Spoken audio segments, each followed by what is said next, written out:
At this time, we'll hear some remarks from Skip Hudson, son of Suzie. Skip.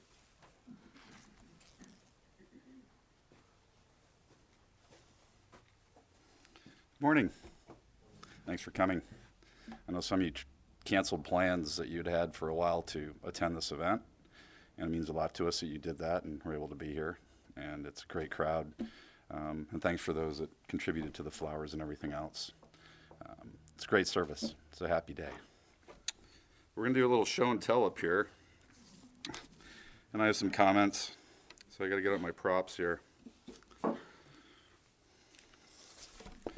So these comments are my perspective on possibly what could be called the meaning of Susie's life. What was she here for? What did she mean to us? They come from my heart. They're not intended to be preachy. Rather, my comments are things that you could take for your consideration. So I've been pondering this core value of what Suzie lived by, and it basically comes down, as you heard the story of her life and you look at the pictures, she practiced this concept of unconditional love. And when I say practice, it's probably an overstatement because for her it wasn't practice, it's just who she was. In fact, one of her coasters from her house says, "Live life passionately, laugh out loud, and love unconditionally." So she reminded herself all the time when she had a beverage. So don't get me wrong, I mean, Suzie wasn't any more perfect than the rest of us. She had a little bit of a stubborn streak that a few of you may have experienced along the way. But that stubbornness didn't prevent her from loving unconditionally as she went. And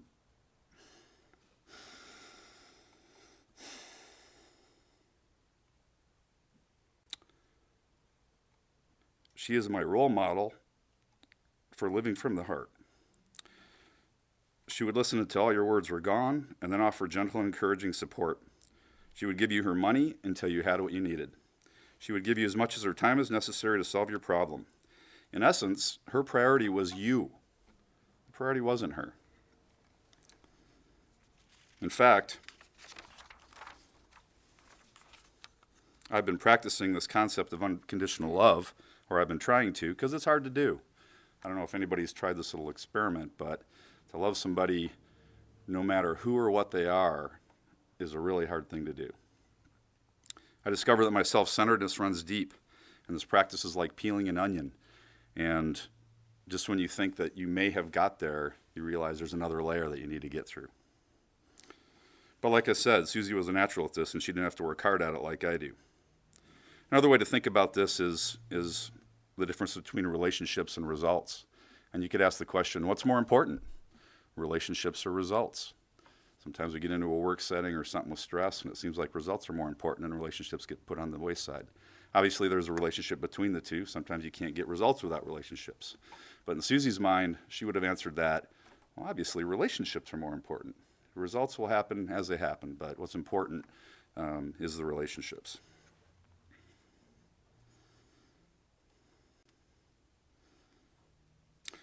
So I have a friend in Colorado. His name was Dell, and Dell just passed away. He struggled with cancer for a few years. But the cool thing is another friend of ours got a video of him talking a couple hours before he passed. And he was comfortable with his fate. He was honest with his comments. He had nothing to prove anymore. His ego had dissolved. He was close to the Lord. And in this video, he said some amazing things. Suzie didn't have a chance to have a message for us because she passed rather quickly, but she likely would have said something similar to Dell's comments. So 2 major points. Dell said, even though life has its ups and downs, it's the most amazing gift ever. So regain your childhood enchantment and recognize all the little miracles we experience every day. And this is hard to do. It takes focus. Let me give you an example. We all need this right now anyway. Let's all take a deep breath together.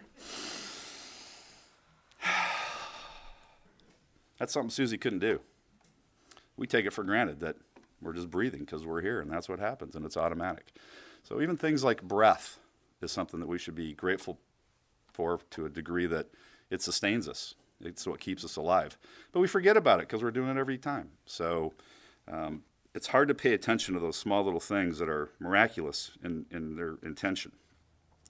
We tend to get stuck thinking about our experiences, things in the past that we really can't change because they've already happened, or think we get drawn into the future and think about planning and future events and things like that. And our brains are back here or up here in the future, and we miss the things right in this moment. And we call this moment the present, and it is indeed a present from God. And my friend Dell spoke about being grateful for each moment as a unique treasure.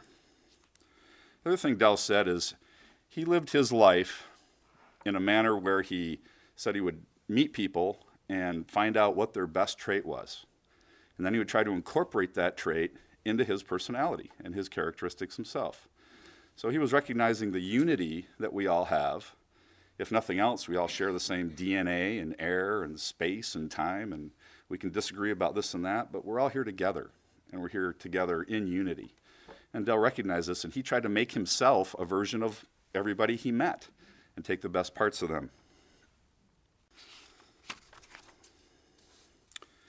So if we combine Dell's two comments into an action plan, I'm kind of a results guy.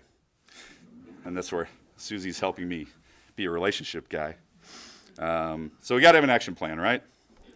It would look something like this. And these are the things I focus on and try to remember during the day. Slow down and pay attention. Most of us are stuck in our electronic devices or in our brains.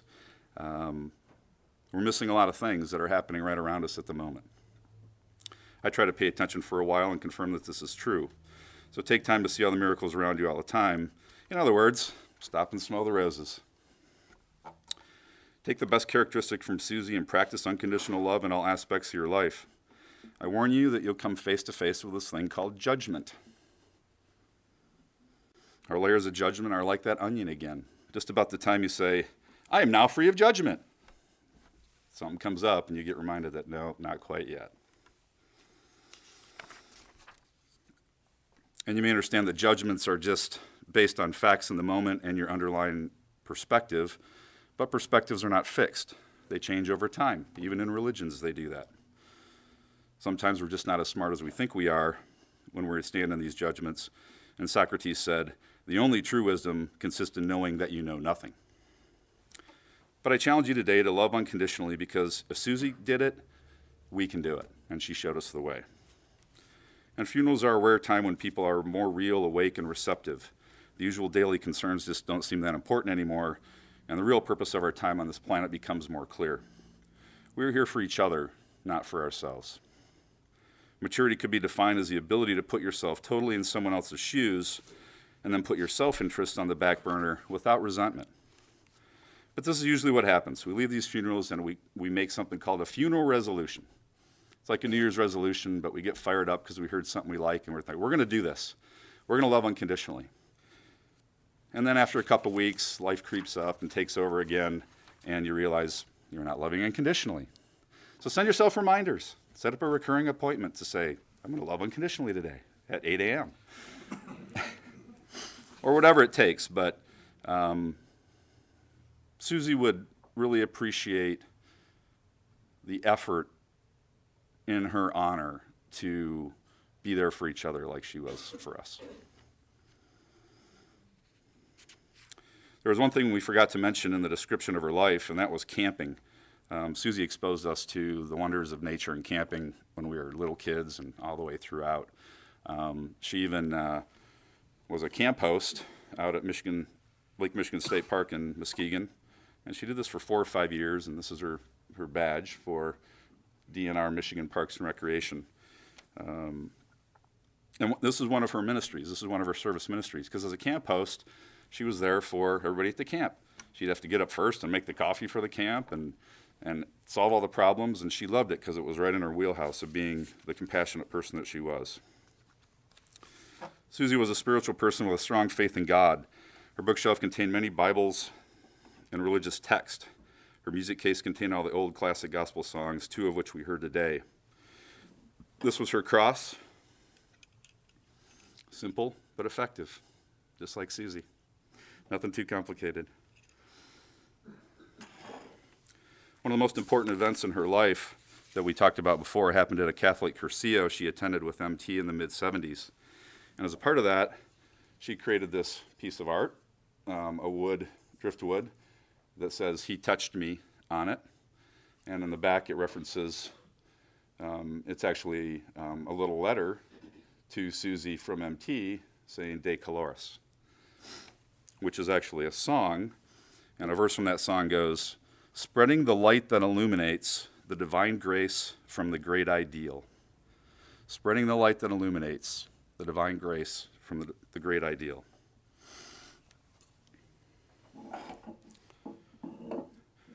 And the last item I brought today is a book that was in Susie's bookshelf called Illusions. This is a book written by Richard Bach. He was a guy who wrote Jonathan Livingston Seagull, and this was the follow-up to that book. And I don't know if anybody's read this one, but it's a story of a reluctant Messiah.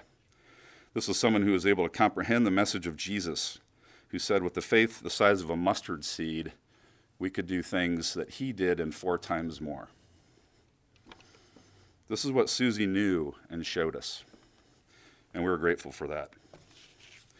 And in the back of this book is a message I'd like to finish with. Here's a test to find out whether your mission on earth is finished. If you're alive, it isn't. Thank you for coming and celebrating Susie's life with us. We have a special conclusion at today's service, but first we'd like to invite others to stand up and speak, and we're going to start with Cindy.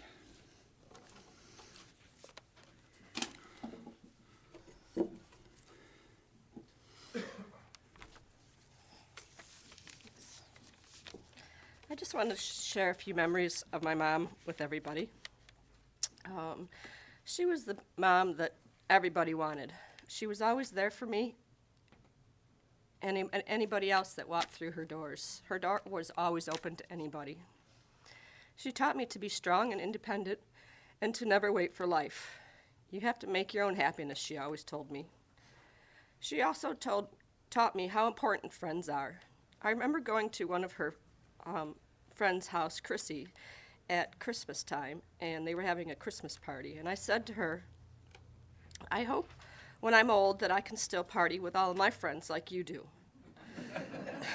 Well, guess what? I still have a lot of friends that I get together with on a weekly basis, so I think when we're old in our older age, we'll probably be doing the same as she did.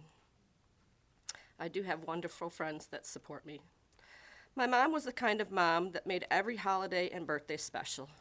She loved making Christmas cookies and decorating Christmas eggs.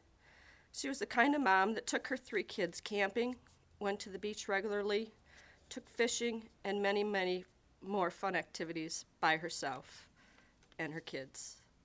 My mom was not always the easiest mom to have. She was very strong-willed and was going to handle her life her way. The last year and a half, I was able to let go of trying to fix everything for her and work on having a loving and fun relationship, which we did. My mom is remembered by many, many people. If you think of her, there are a few things that pop into everybody's mind. She loved a good party, traveling in her RV. She loved her dogs. She loved her kids and grandchildren unconditionally. She made the best Bloody Marys and potato salad. And she was loved by many friends and family. I love you, Mom, and I'm glad you are pain-free.